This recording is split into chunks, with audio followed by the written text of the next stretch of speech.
as soon as possible, and then we'll begin. My name is Anya Seetharam, and I'm going to be your moderator for the morning. This morning we've got two panel discussions in which we're going to look at the opportunities and challenges in growing the maritime economy. The first panel is going to look at what's needed to strengthen the cooperation between industry and education to fill skills gaps, and the second looking more closely at green jobs in the blue economy. Green jobs, of course, has been the theme of all the discussions this week at Green Week here at this location. And in fact, I've been lucky enough to be attending the last 2 days. Yesterday, I moderated a panel very connected to today. It was about maritime jobs and policy. And it was particularly on blue jobs in the ocean energy sector, a field which, according to one speaker, could generate 450,000 jobs by 2050. Now, that sounded an incredible number, but he was very optimistic this could happen. And another speaker from a company that tests new ocean energy technology described how the islands of Orkney off the coast of Scotland had been revitalized by the new green blue economy. A remote coastal location which has been losing its young people to the mainland and more attractive jobs in cities is suddenly getting more young people coming back to work in that energy sector. And when they were asked about the skills gap, they were confident that providing the conditions were right, that skills gap could be solved. So we're going to be talking about the skills gap very much this morning in our discussions, and I'm looking forward to everybody sharing their ideas, and we're going to have lots of conversation, I hope. And to kick off the day, I'm very pleased to welcome Commissioner for Environment, Maritime Affairs and Fisheries, Carmelo Vella. Thank you.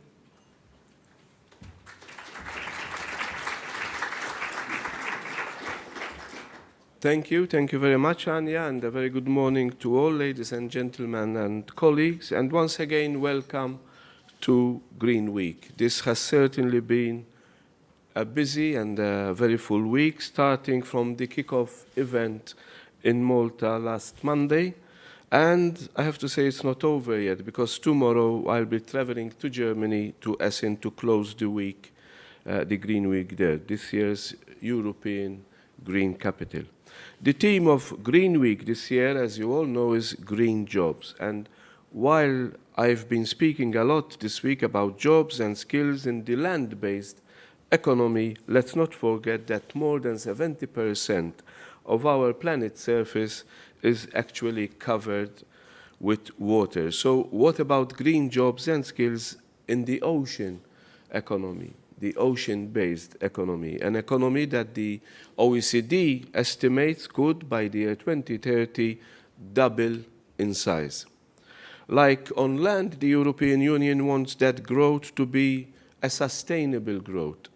We might be underusing our oceans today, but we certainly do not want to overuse them tomorrow. Yes, we see a lot of economic opportunities, but let us not forget that we also have the environmental responsibilities as well.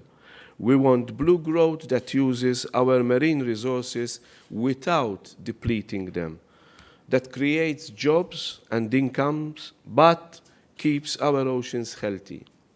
The good news is that we know how to do this. Renewable ocean energy is booming.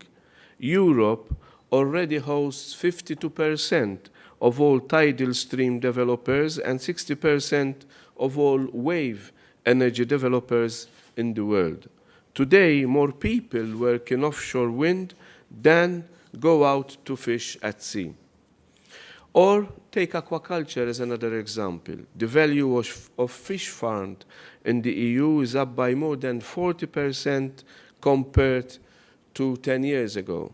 And this is sustainable aquaculture produced in line with the world's toughest environmental health and safety standards. Researchers are working hard to develop a cleaner next-generation biofuel based on algae. Even more traditional blue economy sectors are getting on board. Think of shipbuilding companies that service offshore wind parks, or fishermen building an ecotourism business on the side.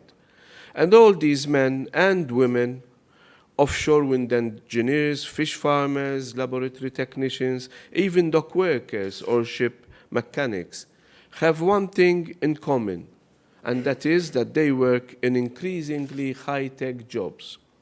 And they need the skills to match. In the European Union, we pride ourselves on our high-quality training and education, from prestigious university degrees and top-notch vocational training to learning on the job. We believe in investing in people, not just as they enter the world of work, but throughout their careers. Today, the skills in demand are changing.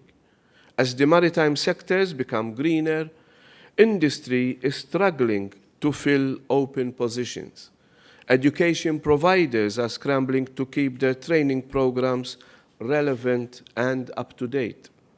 So how can we equip tomorrow's maritime workforce with the skills that they need to take charge of their career?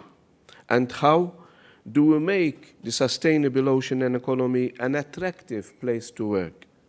These are some of the questions on your agenda today. Personally, I am convinced that ocean literacy is an essential part of the picture.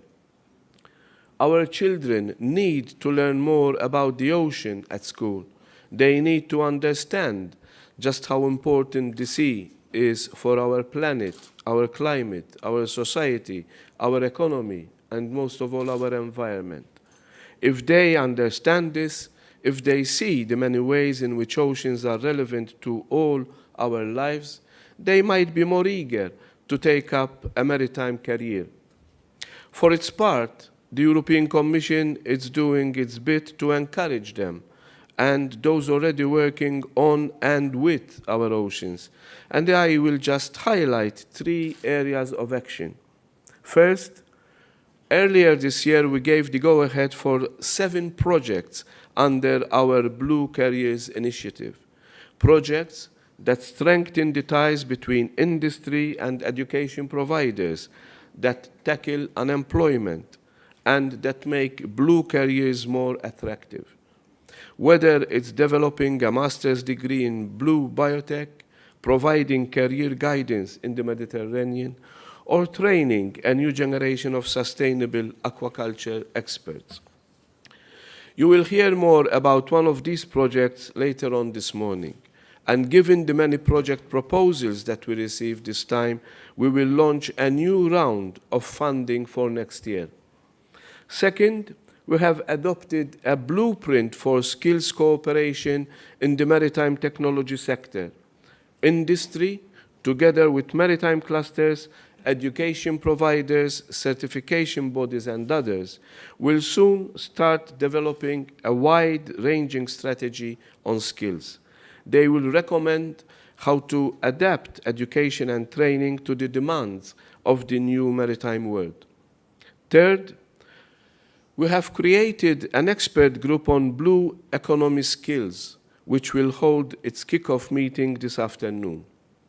It will advise the Commission on what else we can do to close this skills gap. So, as you can see, this is just the beginning of the story. And if you have any ideas, as I'm sure you have of your own, please speak up today and let us know. We are here to listen. I would like to thank you, and I would like you to forgive me for leaving. I would have gladly stayed on, but we have an EU-China high-level meeting today in connection with the EU-China Blue Year. So I'm not here, but I'm doing very much what we are discussing here. So thank you very much for coming and for contributing. Thank you.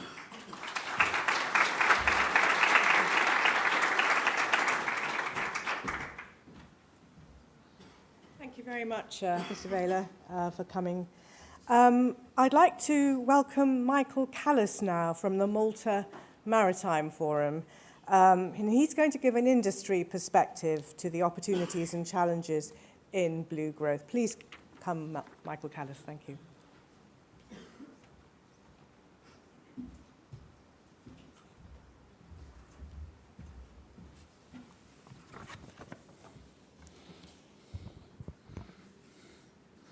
Good morning, ladies and gentlemen.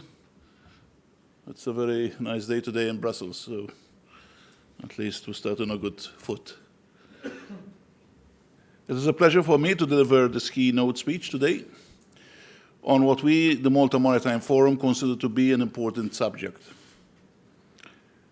The maritime sector offers a diverse system of economic activities related to the transportation of goods and services, which has been in force ever since the human being challenged the forces of nature to venture beyond the horizon and reach out to other land masses. Indeed, over the years, but especially in the last 30 years, such activities and practices have come under scrutiny due to their environmental impact, and this scrutiny is still ongoing. As we see, for example, in the promotion of cleaner fuels, then nonetheless, the maritime industry is well regulated and has to follow strict rules, which are generally embodied in conventions sponsored by governments under the auspices of IMO.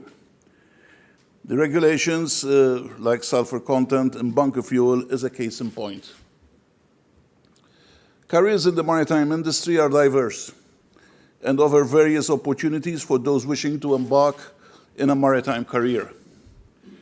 This is due to the fact that the maritime industry touches a vast range of economic activities which require different skills and abilities. Some of the economic activities related to maritime industry include, in various clusters, marine activity, yachts and cruise liners, ports and terminals, transport and logistics, administration and legal, shipbuilding and ship repair, fisheries, extraction of oil and gas, equipment, and manufacture of instruments. So quite a diverse industry, of course, offering various skills in the various sectors. Opportunities. We believe that a green economy will generate jobs, businesses and investments while expanding clean energy production, increasing energy efficiency, reducing greenhouse gas emissions, waste and pollution, and conserving water and other natural resources.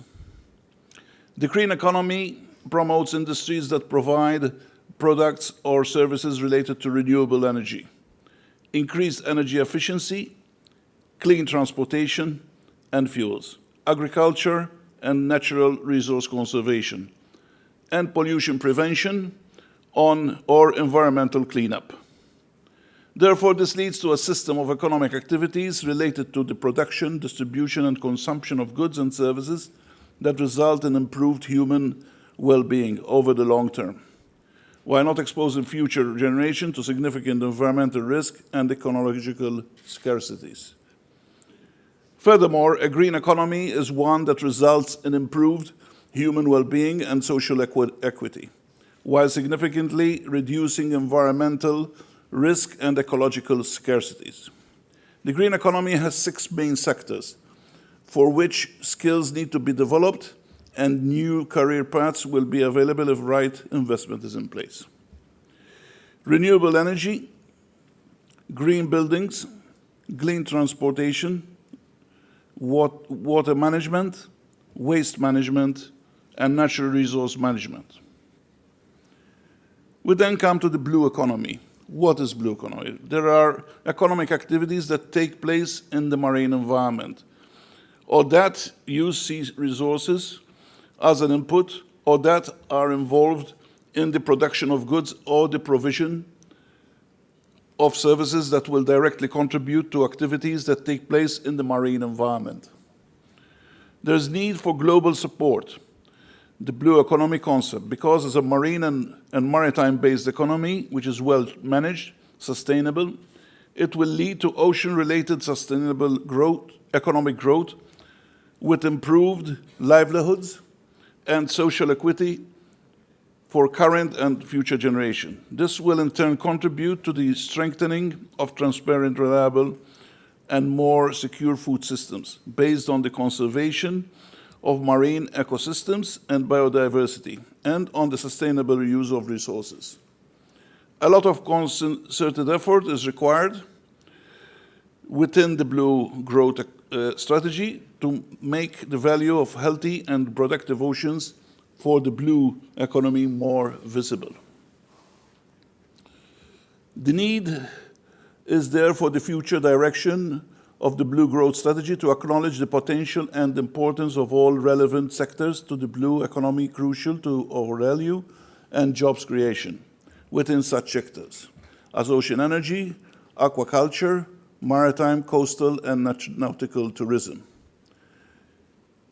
Such a development cannot be sustained without the requisite research and innovation in order to meet the objectives of the Blue Growth Strategy and support initiatives such as the Blue Med initiative.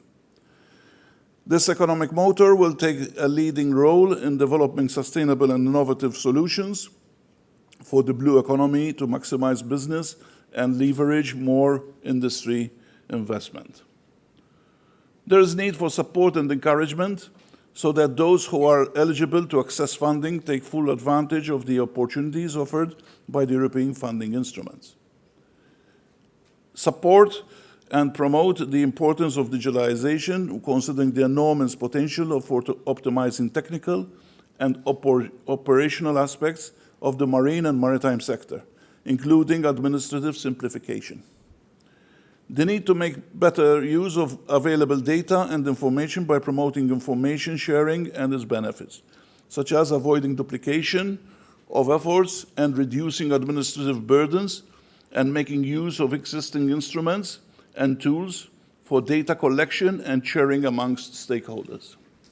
Support and development, the development of the National Integrated Maritime Policy and maritime clusters as the vehicle that can lead to sustainable growth in marine and maritime sectors. Challenges. Going forward, one of the biggest challenges is the collection of data. The timeliness of information, at least this is our opinion, of course, from the Malta Maritime Forum. The timeliness of information data collected from Eurostat has the undoubtable advantage of being available for all EU countries consistently. Furthermore, they are also consistent with statistical data collectible worldwide, as the NES classification is adopted by several countries in the world. However, the inherent limit of statistical information is that it takes a long time to collate, process, and harmonize. Therefore, generally speaking, data on turnover, value added, and employment are available at least 2 years after the year of reference. Such a time lag can be acceptable to analyze the past evolution of the blue economy and to identify historical trends, but it may not be ideal for industry stakeholders when it comes to making decisions that affect their business. Industry generally relies on nearly real-time data or even forecasts. The current statistical classification system does not take into account the blue economy, hence economic activities are currently classified according to their function rather than to whether they take place or which industry they serve.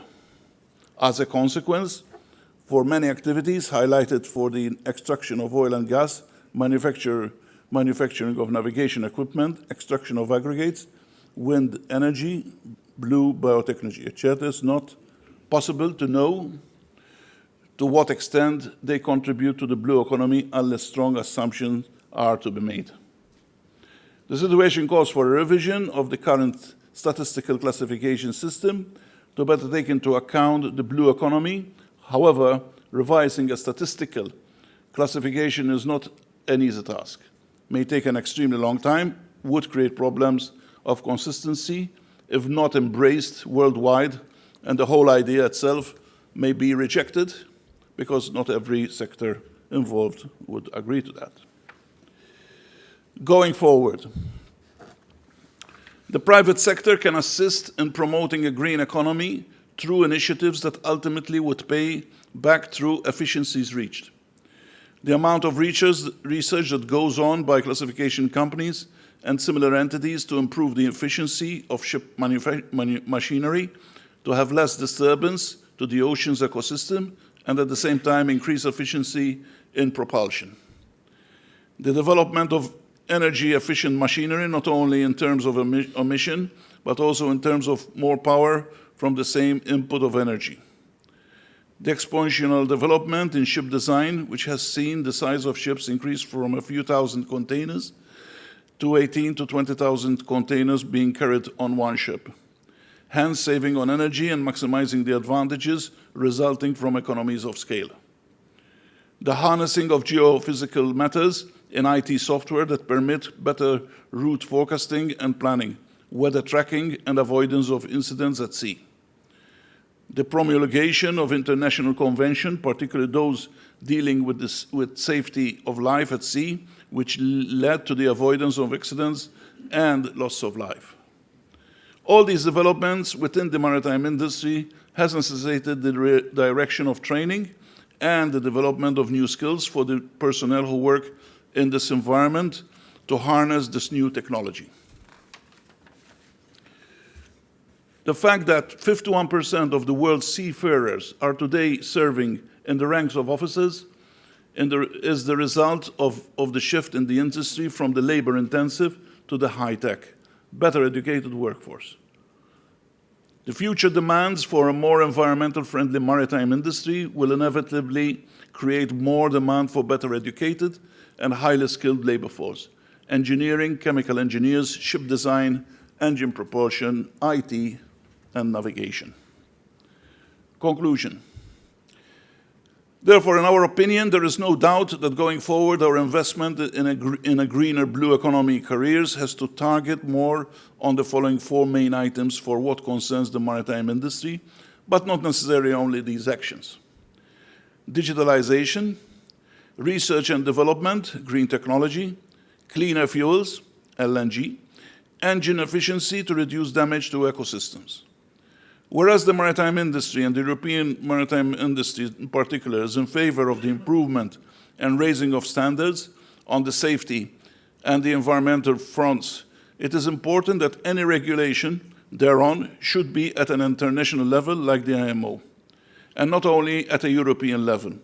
Requiring higher standards at a European level only will place the European industry at a disadvantage, with a very realistic risk that significant components of the industry would, where possible, move elsewhere, like ship registration, or become more expensive to run, operate, and consequently less competitive. This will ensure a certain platform of blue job creation towards a greener world worldwide. Thank you very much.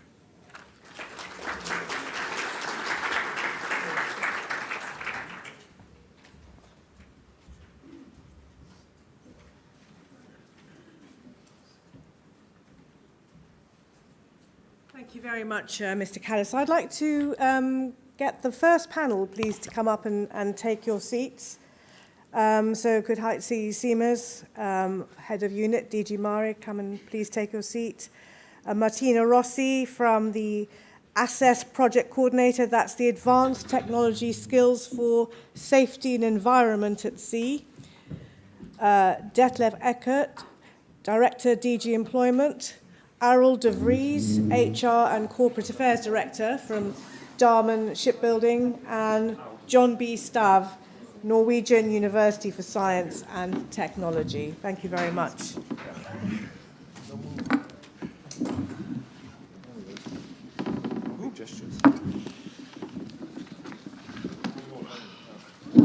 I think as it looks so cozy, I'm actually going to go and stand over there. So nothing personal, folks, but anyway. Okay. No offense taken. Shall we move a little bit? I will move. There we are, a bit more comfortable, everyone. While everyone's getting comfortable, I just want to say that we're going to try and take questions and comments on the Slido app. Some of you may have already downloaded the Slido app for other conferences, or you can just go to it on your browser, www.slido.com. You go to slido.com and then you enter Blue Skills. I'm being prompted by Alessia at the front here. You go to Blue Skills and it'll just come to a page saying, what's your question? And the beauty of that is that you can type in questions as they come to your head, and also they're anonymous if you're feeling shy. I mean, I will take questions from the floor if it's not working, or if any of you don't feel like conversing online in this session. So we heard from the two speeches there. It's a story that's just beginning. I mean, you know, there's a long way to go. This is a brand new sector, the green-blue sector, trying to grow these green-blue jobs. And there are problems anyway within the traditional sector. And we've also heard about the need for more data, the need for cleaner fuel, better technology, lots of challenges.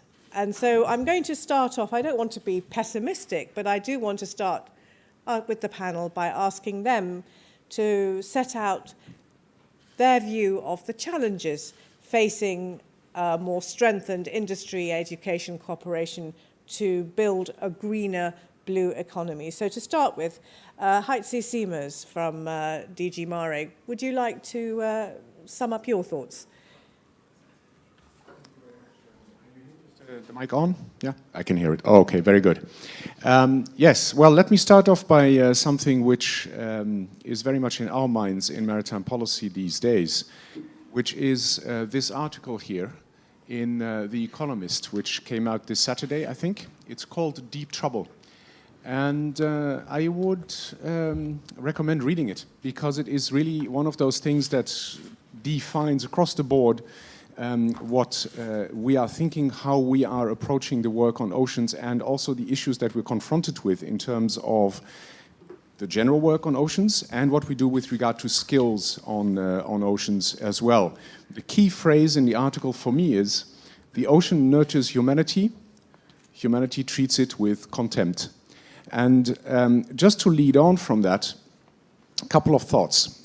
One is, we're talking about green and blue jobs here. One of the things that we are deeply convinced about, and I think you already heard that in the first two interventions this morning, is that where we are headed now with regard to the oceans in terms of the blue economy and in terms of skills is both more use of the oceans as a resource for humankind and at the same time a more environmentally friendly use of the oceans. That may not sound convincing to everybody, but that's really the impression that you can get across the board. The reason for that being is that increasingly everything that's related to using oceans is built on developing better technologies, better means of resource use, and intrinsically that leads to a more environment-friendly use. Now that doesn't mean that the challenges aren't there in terms of making sure that you are more environment-friendly, but in principle that's the direction we're going. What this also means is higher requirements in terms of skills and innovation, higher requirements in terms of technology.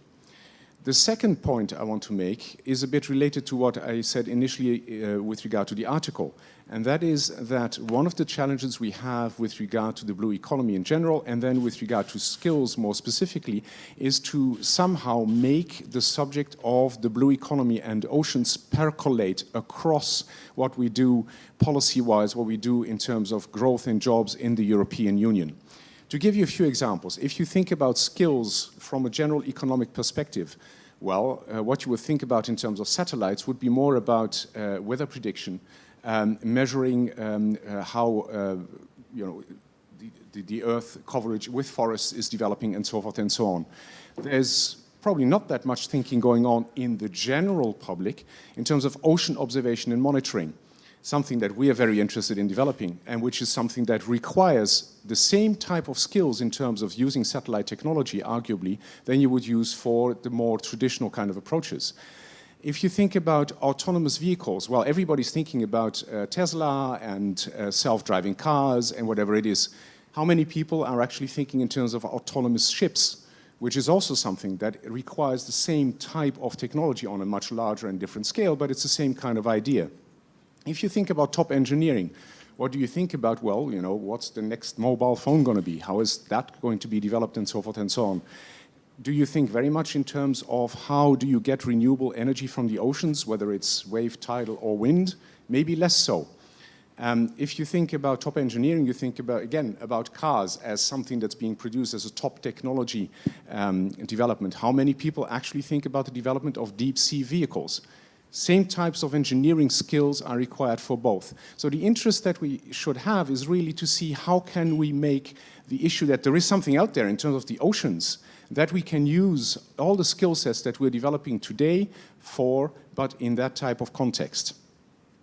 Well, then the last point I think that I want to make for starters is we've talked a lot about prospects. We know that the European blue economy is 2.5 times the size of the aerospace and defense industry. We know what the job potential is. The Commissioner mentioned just now, it could double by 2030 and so forth and so on. We are interested in making sure that we actually get the concrete results within our capacity in the European Union to develop more jobs, more growth for the blue economy in the context that I enunciated further. There's a number of things that we're doing in that context. One of the things is, for example, the Blue Careers Call that was talked about earlier, worth 3.5 million, which has led to 76 proposals, but only 6 projects being selected. And this is something that I want to point out, not from the perspective of saying, well, there were 76, but only 6 were good enough, but by saying even with the 3.5 million, we only managed to finance 6 projects where there is probably scope for a lot more. So this is one of the challenges that we are confronted with, kind of closing the circle again in terms of percolating the idea of the blue economy is worth it, blue jobs are worth it, in the overall context of us thinking more about the oceans that nurture us and that we should not be treating with contempt at all. There we go. Thank you very much. Next, Martina Rossi. What do you see as the main challenges? Okay, from the perspective of a coordinator of one of the Blue Careers project that is started a few months ago, we basically face the challenges of the sectors. That means to have a steady flow of competent people working in traditional maritime sectors on one side, but on the other side to have really upskilled and competent workforce for traditional maritime sectors. Within the project, we put together 3 representatives for private sector and 3 representatives from academia, research and research entities. So for that reason, the challenges for cooperation within private and the education systems are, I would say, daily managed within the project itself. And I would make 2 basic and priority points on this. The first one is about time. What we see is that time needed by industry to have updated and skilled workforce is usually very tightened. So they need workforce for tomorrow, for the next 6 months. Private sector know what they need in really few months after the question itself. But in reality, the education system on the other side needs more time to organize and to be able to provide these skills. And for this reason, we think that private companies need somehow to be able to provide and define some mid-term scenarios that not always is possible to define, but they have to make an effort in this sense and in this direction. On the other side, the academia and the research world need to be more responsive, so to answer quickly or in the quickest way to the needs coming from the private sector. The other point about challenges for cooperation is related to the transfer of the needs of new skills or updated skills to the whole system of education. What I mean is not just to the highest level of education, so universities and academias, but also to high schools and I would say also primary schools. Because on the one hand, it's true that we deal with very specialized topics. So the higher level of education is really the one that can provide knowledge and skills for the sector. But on the other side, we have to allow students and youngsters to find their vocation in sea-related jobs. I make a very quick example that I can do from our perspective and from our experience. We organized some laboratories for children 2 weeks ago, and we asked one of them, what do you think are the possibilities? Do you think to have a future within the maritime and in the sea-related jobs in the future? And the answer was, I don't want to become a fisherman. Okay, well, the second question was, but apart from fishermen, which are the other types of works or jobs that you know in this sector? He didn't know.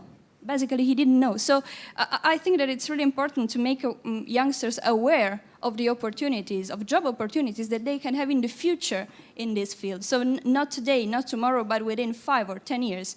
It's not easy, we know, but we're talking about challenges. So basically, this is the point. So thank you. Thank you very much, Martina. Detlef Eckert, would you like to comment on some of the challenges? Yeah, indeed. I mean, the kind of awareness raising and being aware of the possibilities in the various sectors and in the different professions is one of the key challenges. How to reach out to young people when they make decisions about the future. And surveys have shown that mainly these are the parents, and the ones that have the least influence are the teachers. So, and amongst the parents, it's actually, in a traditional way, still the mother. So we have to influence parents if you want to influence something as a choice of young people. But we in the digital world, of course, we should increase and enhance the way to communicate and to show real evidence. I mean, what are your prospects? How does a profession look like? So using audiovisual media and social media. My general comment to the challenge question is mainly, or the answer would be, my personal answer would be, how to get things done. Because we really have an issue, in particular at European level, of having many conferences, many meetings, many papers, and many visions, and the future is bright. And then you start thinking about, and now, what is the next step? And this is the real problem. And we launched the so-called skills agenda last year with precisely this philosophy in mind. How do we get things done? And in particular, increasing or enhancing or improving the relation between education, you mentioned it, yeah? Education and the labor market and industry. And this relationship is not that easy for a number of reasons, in particular because the education sector is very much diversified in the way how it's organized, and it is very traditional.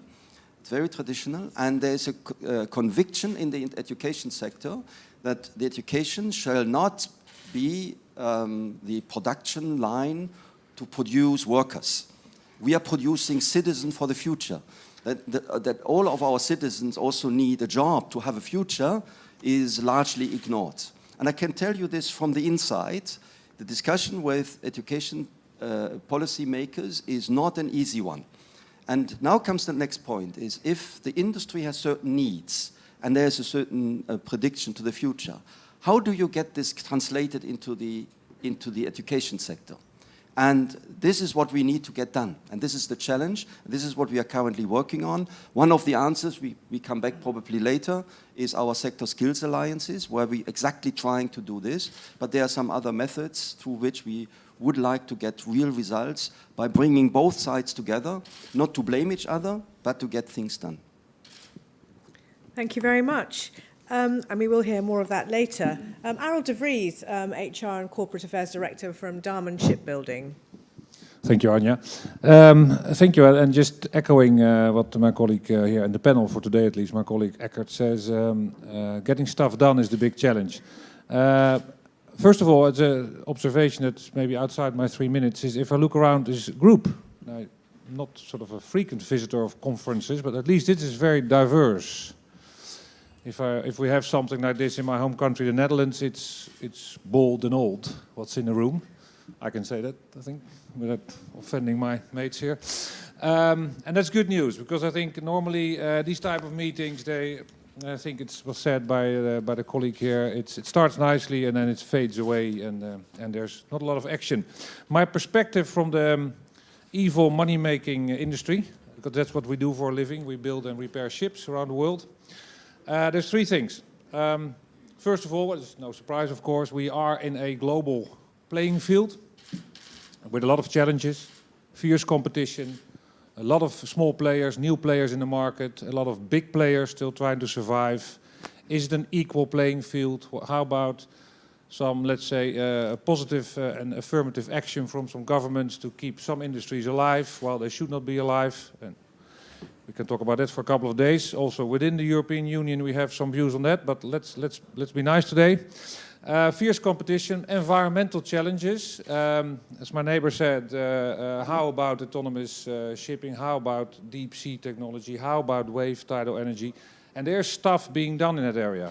Things are being built, but it's very expensive for if you operate in a business where margins are between 0 and 5% of your revenue. Thank you. Another global, of course, being in a global world, the workforce is changing.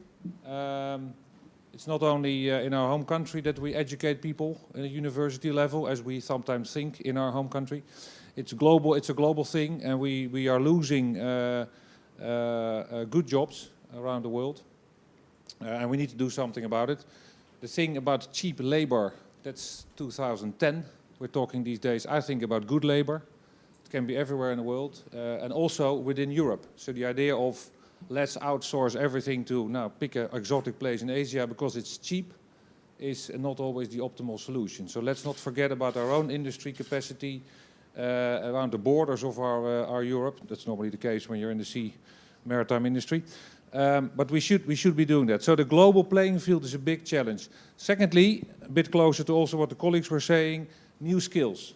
What does that mean? Yes, robotization, digitalization, we have all beautiful verbs. You can spend weeks talking about it. What does it mean for us? It means at least, and that's why I'm very happy with the title of this discussion, a very, very close cooperation between institutes, education institutes and the business, and obviously the governments. But cooperation is not enough, because it's always nice, yeah, let's work together, and the next day, good, we go back to our own thing. It's about sharing, it's about partnerships. I see a familiar face there from the Dutch, one of the Dutch, very good Dutch institutes that we have, and we are getting closer and closer. Because it cannot be the case that we only meet each other in conferences and workshops and whatever. We need to sit down and have a joint plan. Because these skills are, there's no surprise that we need new skills. It's been around for 20, 30, 40 years that things are going to change. So we cannot sit and wait until some institute comes up with a great plan. We have to work together. And the Blue Career Initiative, first, if you sit in a company, it's difficult to digest all the information, but once you've went through all these papers and think, this is what we should be doing. This is exactly what we should be doing. And one of the initiatives has been launched, and I give a small example. It's the hybrid teacher. Can I translate it like that? Yeah. Hybrid teacher. It's the person who actually has a job maybe in the industry, but also has a job in one of the educational institutes. Brilliant idea. Not only a brilliant idea, we're actually doing it now, and we're advertising for it. And we see it as a big opportunity. Just do it, as my colleague was saying on the other side as well. Third, even closer to home, is the cooperation stuff. That's the sharing of knowledge between each other, in the triangle. It's the institutes, it's the governments, it's the business. Mobilizing the workforce. We have issues in some parts of our business. People are redundant. There's enough jobs in other parts. The industry is growing, as the colleagues were saying. You cannot just sit and wait, make people redundant, and that's it. We have to make sure that people go from job to job and help them there. And we have to keep developing people. And that's not only because HR people got nothing else to do and let's make a development plan. It's because that's what the business needs. I'll give you two small examples. In the Netherlands, we've said between 8 the bigger, let's say, ship builders, let's open up our internal academies, because we're extremely smart to develop our own stuff. So we have this little Damen Academy and the this academy and the that academy, providing all kind of courses for people, managerial, personal, professional. Let's open it up and let's make sure people go to each other's facilities. It's a cost saving, because at the end of the day we are Dutch, so it's always important. But it's also an opportunity to grow. And we're doing this further and further and further. And third and secondly, we're actually not only doing this with the shipbuilders, but we're going this further and further also, for example, with the Royal Navy. Quite an important player, and a customer as well for our company, but an important player in the market with a huge workforce that also has their mobility issues. So this sharing, mobilizing the workforce, developing our staff is not only a challenge, it's just something you just need to do, and we're already doing. So the global playing field, new skills, as were discussed also by my neighbor, and the actually working together, but then really just doing it, is for us the big thing. Thank you very much. Let's hear a view from an academic, John B. Stav from the Norwegian University for Science and Technology. What do you see as the main challenges? Well, I'm going to talk a bit about aquaculture today and the challenges we have towards industry. Let me start with Norway as an example. Norway as a country produces about 50% of the farmed fish in Europe today. And this has been a tremendous success the last 8-9 years with exponential growth in the production. In Europe, this is not happening. In Norway, these growths have happened due to several things. Education has been a key component. Today we have 13 schools. This fall we are going to have 14 schools which are distributed all over the country and which provide vocational training towards industry. That is a critical element in order to achieve this production level. And what is even more important, industry in Norway, the plan is to increase the production with a factor of 6 within the next 30 to 35 years. It means that we move from 1.4 million tons of salmon this year to 8, 9, maybe 10 million tons within 30 years. And from Norway, it's very strange, why can't the same thing happen in other European countries? It's Norway and Scotland which drives this development today. In Scotland, the production is about 280,000 tons. They have about 3 to 4 schools, private, small schools which provide training. If they are going to increase this production, they will need to increase also to do something with the training. And if we move forward southwards in Europe, if you take Greece, which is on the other end of the scale, they have 1 school today. So we are running now a Sector Skills Alliance project where we try to analyze how could we do this? How could we inspire the rest of Europe to look into the education and training component? What we have done in Norway and what Scotland also has done. And what we actually do is to provide work-based training. That's a critical component. It means that these jobs, which are in rural areas and where the workers can't be replaced by anybody else, training is provided such that it is possible to have a full job and at the same time take education and training. In Norway, young people move towards the industry now. They look forward. They could get jobs in the coastal zone. Girls and boys aged 16, 17, they are struggling and they're fighting about the places at the schools today. That is the situation. We have at least 2 applicants per position in the school. And it has become tremendously popular. And the young kids, they have plans. They start by feeding the fish. Then they want to be a site manager. And then they want to take university education. Everything based upon work-based training, such that they could do it in parallel with full job. And now we are trying then to investigate in Europe, in 12 countries, to figure out what is the needs for training. And we do this together with the industry, through the Federation of European Aquaculture, located in Belgium. What is the need in each country? How could we inspire other countries to look into these work-based training solutions? In Norway, about 6,500 people works with this. When the production is doubled or tripled or even 6-double, it doesn't mean that the number of jobs will grow with the same amount. The number of jobs in processing industry will grow a lot. And today, we don't have enough people to handle all these jobs, so we import a lot of people from other countries. And we also, I think it's around 20,000 jobs in Denmark and Poland which has been created due to this large production. So, but in order to do this, we have to try to harmonize some of the educations, try to standardize if possible. We have global companies now in Norway. They don't cooperate much, they compete. It means that they develop occupation, description of occupation inside the company, but they don't develop these occupations at the national level, nor at a European level. This is one of the things we're going to look into. How could we set up a system with descriptions of occupations such that people could actually start moving forth and back between the countries and work in different countries?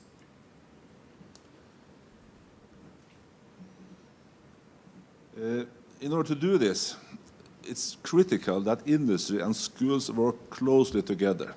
And this is what we have done for several years now in Norway.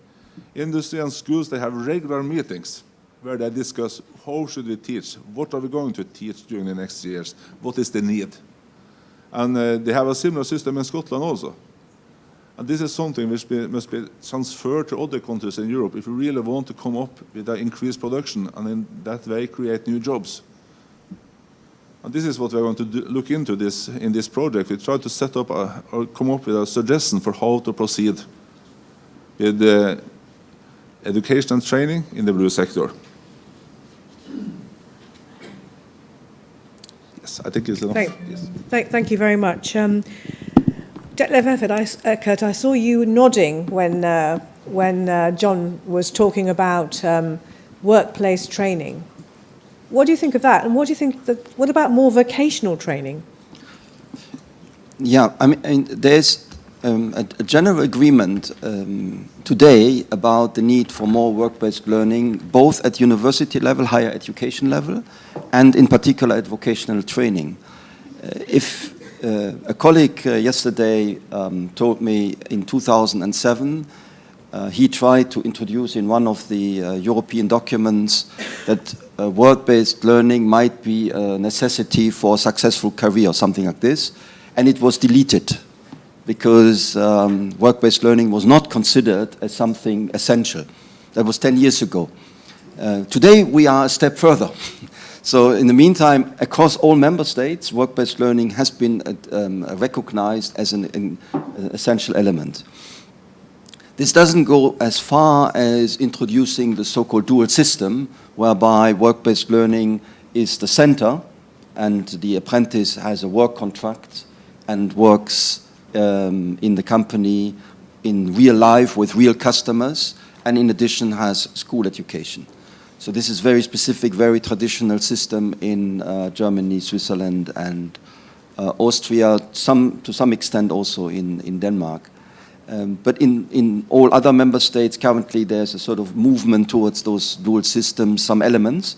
But overall, the school-based VET is now moving more and more to work-based learning. But not enough, and I think the link to the hybrid teacher here is really important, because it's also a problem if you have more work-based learning. You need in-company trainers who actually are able to teach young people or teach apprentices or learners.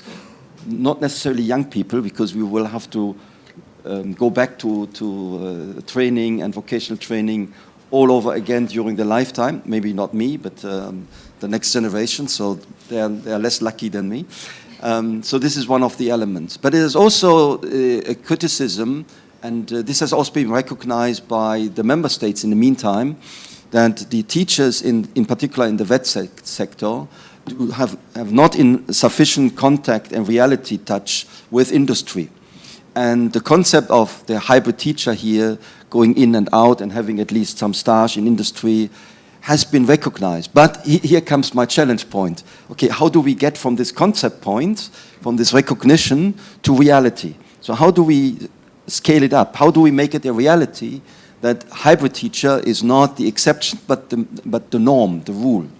And I think this is the next step that we have to work together, and this can only be together through industry and education cooperation in order to bring in those new ideas. In general, by the way, vocational education training is substantially changing its character. So it has still a little bit of a, let's say, the reputation of this is for the losers. If nothing else worked, so you go to VET.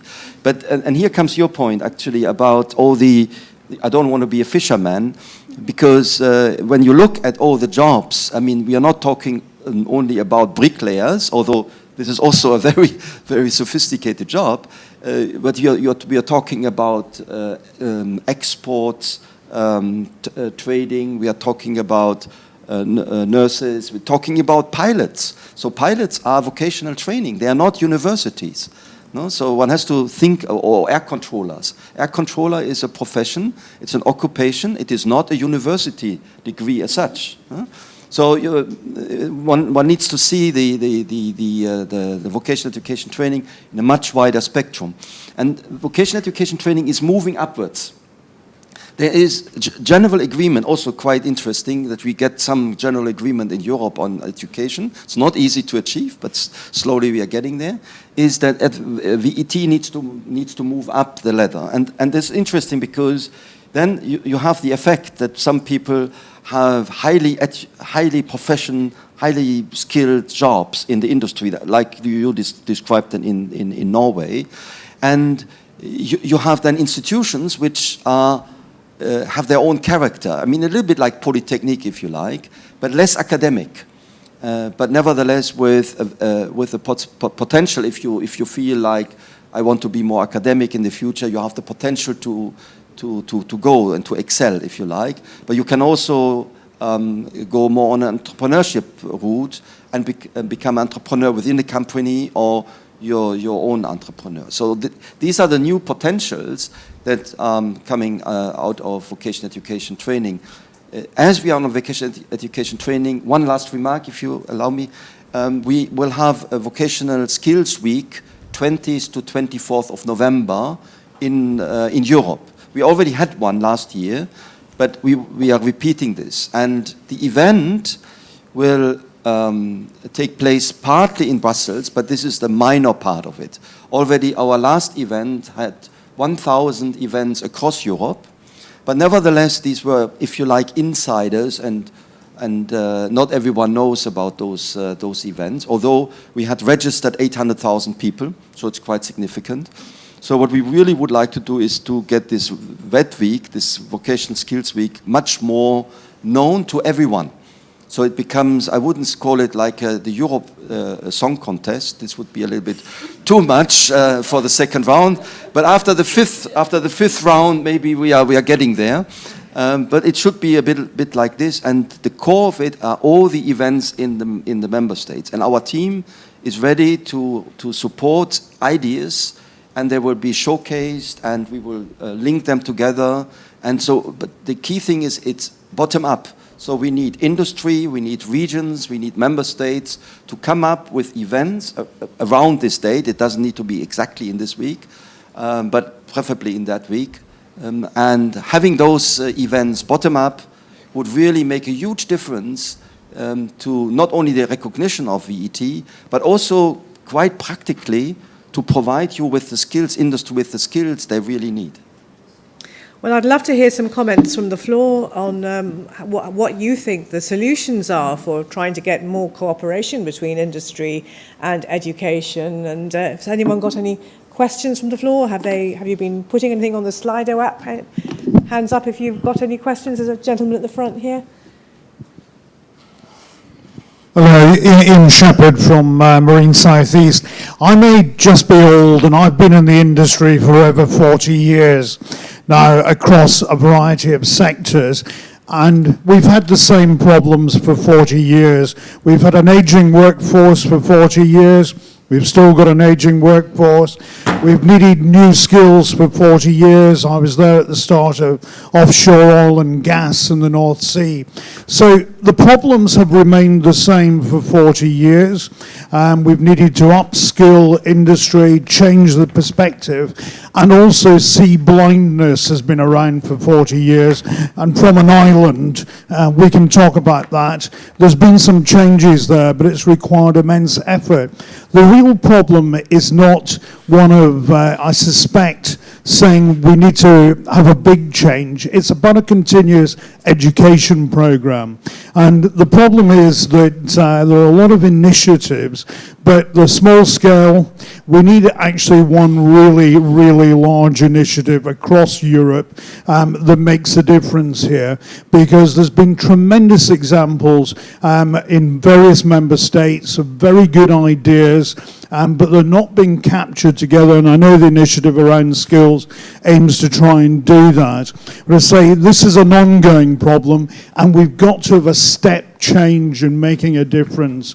And it's that step change that we need, and that's going to require, I suspect, a lot more effort than we've put into it in the past, and drawing all these things together.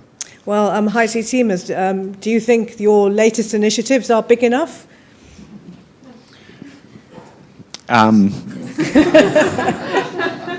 Well, you heard me earlier, so I will be perfectly blunt. I don't think that our initiatives are big enough, not even by a long shot. But let me look at it differently. First of all, we have a number of things that are happening at European level which go way beyond what we're doing in maritime. And one of those, for example, is the whole launch of the investment platforms. Which is a huge undertaking, which has enormous potential, which is still working out some of the kinks, but it has huge potential. The second thing is what Detlef just mentioned, which is the work that they're doing with the event that's taking place in November on vocational training. The issue for us is not so much pumping in more stuff at our end. It's what I said earlier. It is percolating what is necessary for the blue economy across these types of activities. Now, having said that, what we have been doing and what we've been working on, which is the Blue Career Calls, the expert platform, which we'll be meeting for the first time today, and the work on the blueprint on sectoral skills, for example, those are things which are moving in the right direction. And what they do is that they make the blue economy as such more visible in those areas where the real work is taking place with regard to developing skills and jobs across the European Union. So I think, in a sense, that step change is happening.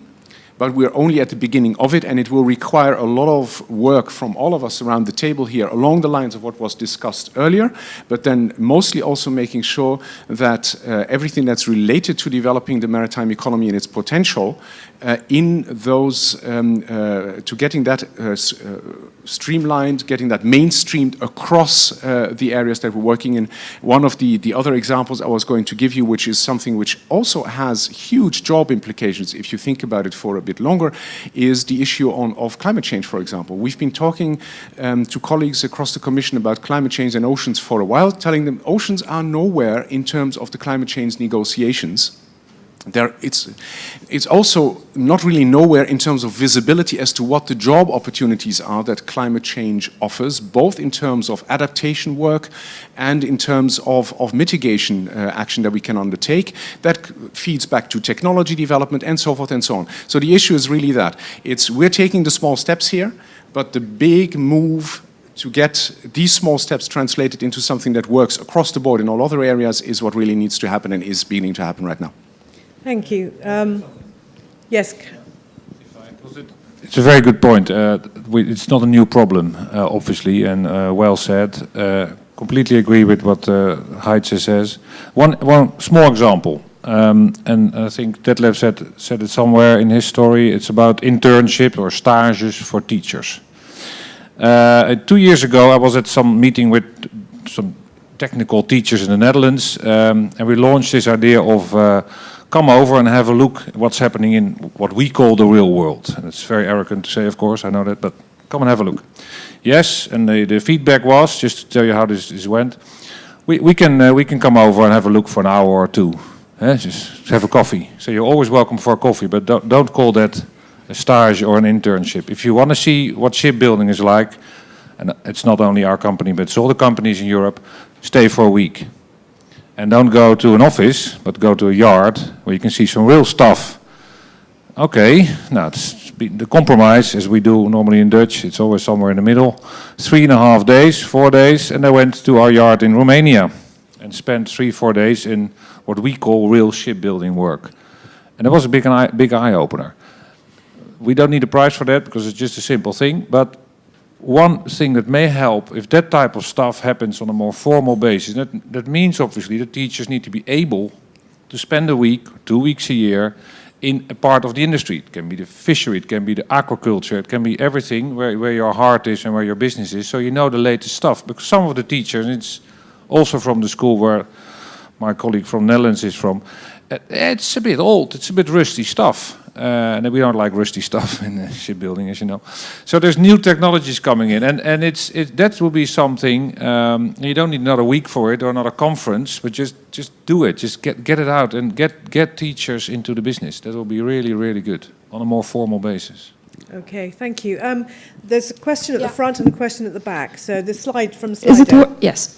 Well, just one comment that was interesting about a participant saying that doesn't agree that that we have to influence parents to convince kids, but the contrary.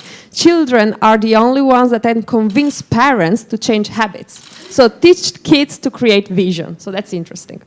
And then one question from our industry education people. They say that we say that we have to work together. We heard some examples like the hybrid teaching, or you mentioned now to bring teachers. Some other examples they're asking, or how to put this in motion, like a secret recipe, or have you experienced other good examples, for instance, in Damen, about cooperating better with education? And then one question to Deflet is, how can relevant EU strategies and policies be implemented in national policies to ensure a common European approach? So that's a tricky one. Okay, before we take the answers, I just want to get one more question in, right from the very back. Gentleman at the back.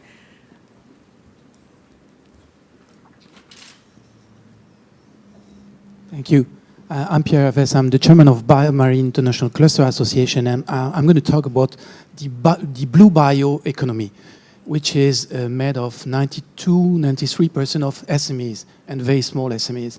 So how are we going to create jobs? It's very easy. It's a matter of investment.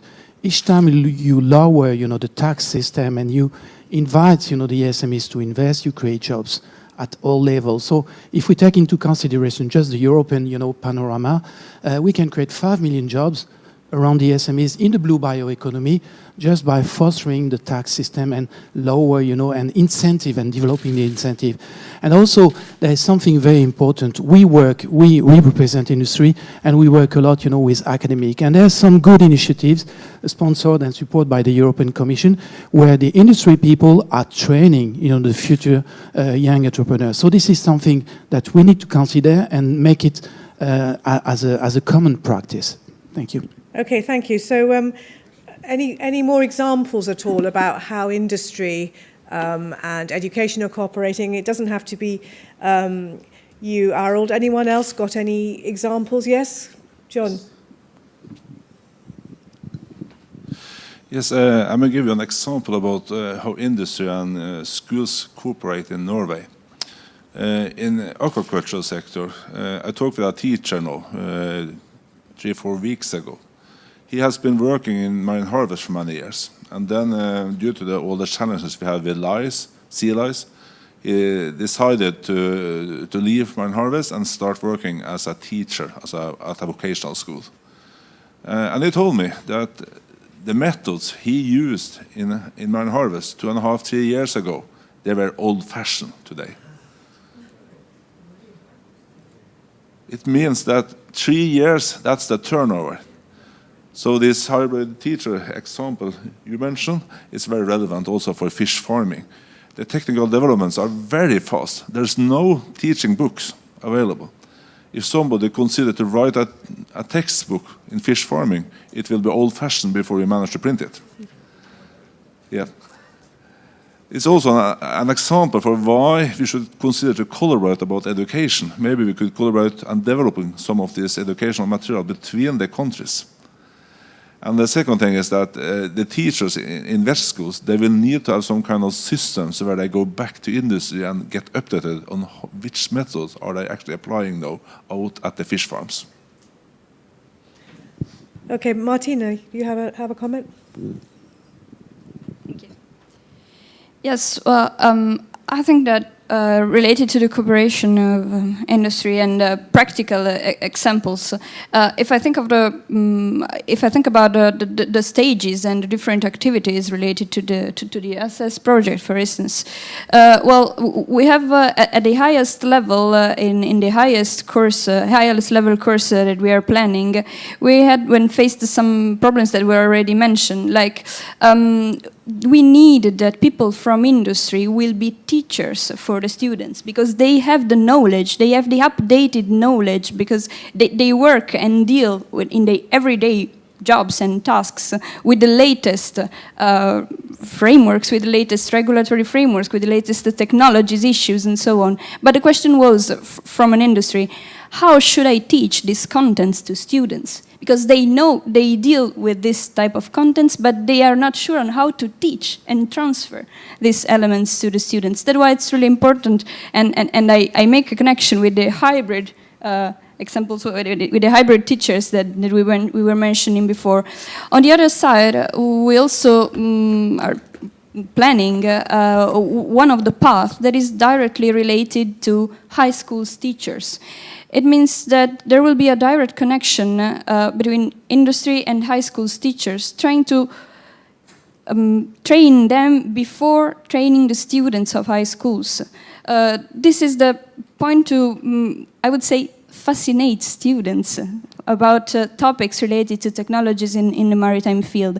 And about this, this element, we have decided to plan also specific visits within shipyards and within production sites in industries, just to give to high schools teachers the idea of what is the work, what is the job like, what is really the job there. And the last point that is well, totally aligned with the third course that we are planning is about upskilling. It means it's not just about training new graduate students to make them gain new knowledge and more specific knowledge, but it's also about updating all the experienced workers that are working in the field since 15 years, but they maybe do not really know in deep which are the outcomes from the newest regulatory frameworks in the maritime field, especially related to environment and safety and security issues. Okay, thank you. We had a couple of questions in the middle here. Just put your hand up, but in the meantime, Detlev, there was a question which was, who's responsible? How is industry and education going to work together? Who should start? Was that the question? I don't know, maybe I'm reading the wrong one. The question was actually, how can we influence the national member yep. states policy, I think. Well, how to answer this very, very shortly? Well, it can be down, top down and bottom up.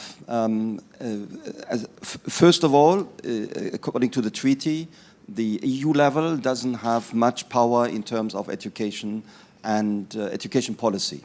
And so in vocational education training, it's a little bit more because there's a specific article in the treaty, but none of them, neither general education nor vocational training, allows the European Union to harmonize. So we cannot standardize, basically at European level, curricula or school systems and so on and so forth. So this is not possible. So what is the next level? The next level is cooperation. So this is the standard way to influence member states' policies is through cooperation. Cooperation means projects, it means exchange of best practices and issuing recommendations, which are legally non-binding. This has some effect, but of course it has a different speed. Those that you get the usual effect, those that are already good, they take the best ideas and are becoming better. Those that really need to become better don't take those ideas because they're too difficult to implement because they start from too lower level. Here comes the European semester into play, because in the European semester we exactly target those countries which have a macroeconomic problem in skills development. So it's not any skills or education problem will be targeted, but in the European semester, which is a so-called, it's the best way to influence macroeconomic reforms, is a way to come up with some so-called country-specific recommendations. They are, in principle, not really binding, but they are coming from the top, from the European Council. But they can be made binding in case some member states, and this is a little bit Eurospeak, I apologize, are in the so-called corrective arm.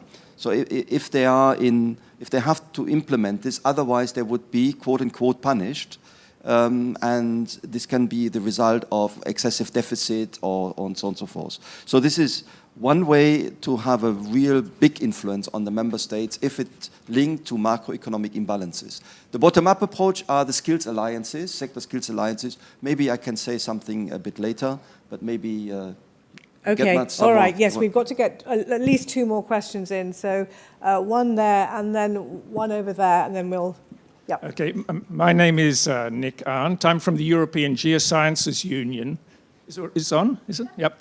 And in our union, we also try to organize meetings with industry involvement. And commonly what we come up with is a distribution rather like that, with 3 people related directly or indirectly to the Commission, to European affairs, somebody from university and 1 person from industry. So I'm very pleased to see that Mr. De Vries is there.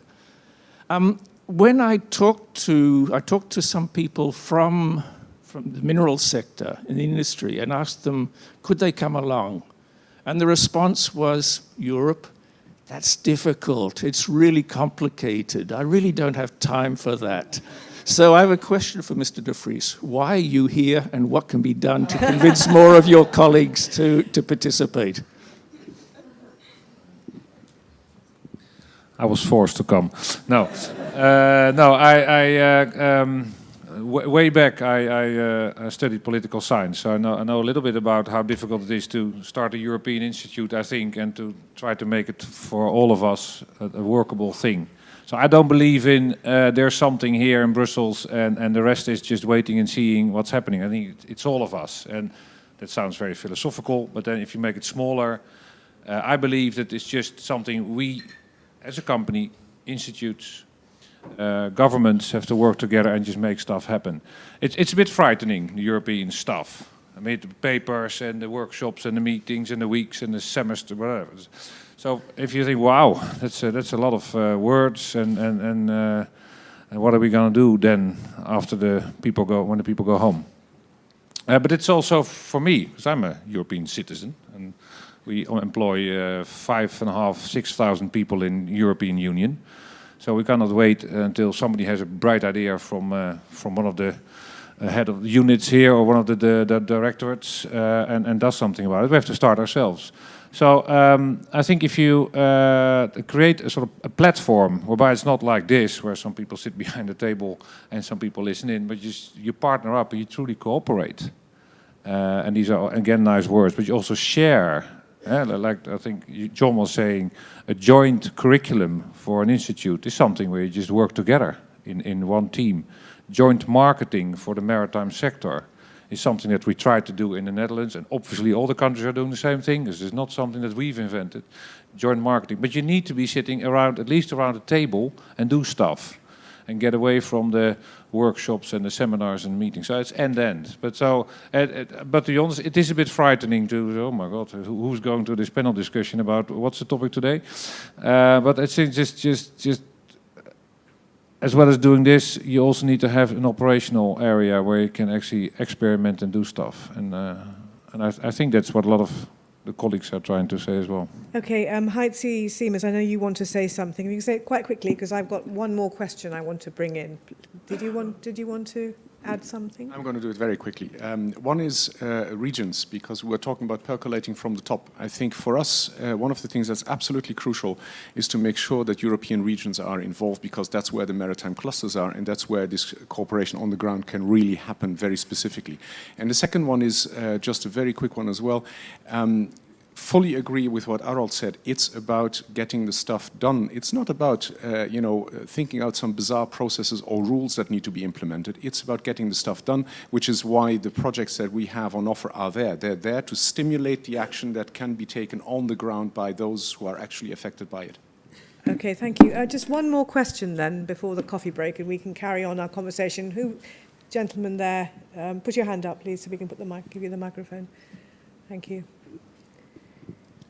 Francisco Caparrós from Balearic Island Employment Service, Spain. Thank you very much for the panel, quite inspiring. I would like to highlight 2 small points. First of all, I think that there is more room for labor market institutions.